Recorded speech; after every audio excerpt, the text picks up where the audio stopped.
के रज रज में, यहां के कण कण में हम सबको अपने कृष्ण कन्हैया की याद रसी बसी है। राधा रानी की स्मृतियां उसमें रसी बसी हैं।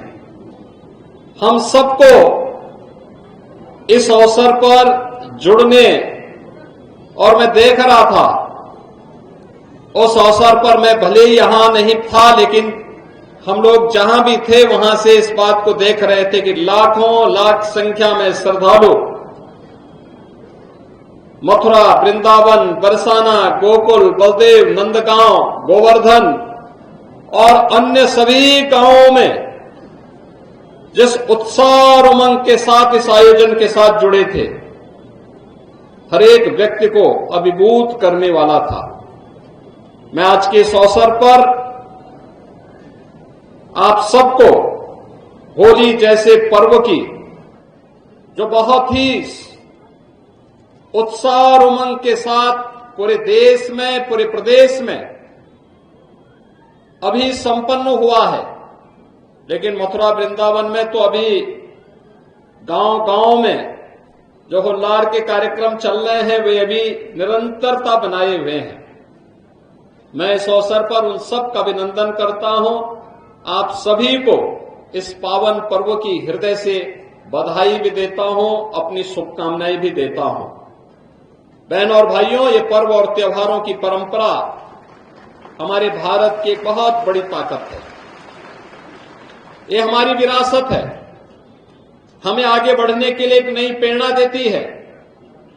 ये पर्व और त्योहार हमें इस बात को सदैव प्रेरित करते हैं कि जीवन में उत्साह होना चाहिए, उमंग होना चाहिए, सकारात्मकता होनी चाहिए। समाज और राष्ट्र के लिए कुछ कर गुजरने की एक इच्छा शक्ति होनी चाहिए। जीवन नकारात्मकता का नाम नहीं है, जीवन विध्वंसात्मकता का नाम नहीं हो सकता, जीवन अराजकता का नाम नहीं हो सकता है।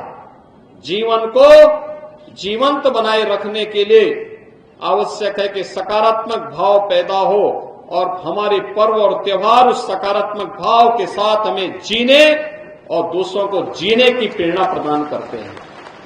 इसीलिए तो पूरी दुनिया आज भारत की ओर आशा भरी निगाहों से देख रही है, और आशा भरी निगाहें आज तो प्रधानमंत्री मोदी जी के नेतृत्व में पूरे देश के अंदर है।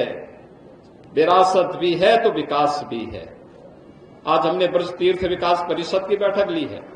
हमने कहा है गोवर्धन की परिक्रमा मार्ग हो या फिर ब्रज क्षेत्र की 84 कोस की परिक्रमा मार्ग, ये 2 लेन का अच्छा मार्ग बनना चाहिए, जन सुविधाओं से युक्त होना चाहिए। मथुरा वृंदावन में आने वाले श्रद्धालुओं के लिए बेहतर सुविधाएं मिलनी चाहिए, पार्किंग की जगह हो, और कृष्ण कन्हैया की कृपा होगी तो अयोध्या में श्री राम जन्मभूमि की तरह यहां पर भी आगे के कार्यक्रम इसी रूप में आगे बढ़ते जाएंगे। आज के इस अवसर पर एक बार फिर से मैं आप सभी का अभिनंदन करता हूं। होली भले ही देश के अंदर संपन्न हो गई हो, लेकिन यहां तो होली का आयोजन हमेशा ही होता है। होली के इस पावन पर्व की मैं आप सबको हृदय से बधाई देता हूं, अपनी शुभकामनाएं देता हूं। यह उत्साह और उमंग आपके व्यक्तिगत जीवन में, पारिवारिक जीवन में, सामाजिक और राष्ट्रीय जीवन में सदैव बनी रहे, ये मेरी भगवान श्री कृष्ण कन्हैया से, राधा रानी से मेरी ये प्रार्थना है। आप सबके प्रति मेरी मंगलमय शुभकामनाएं हैं। बोलिए मेरे साथ, बोले वृंदावन बिहारी लाल की, राधा रानी की, नमः पार्वती पतिये।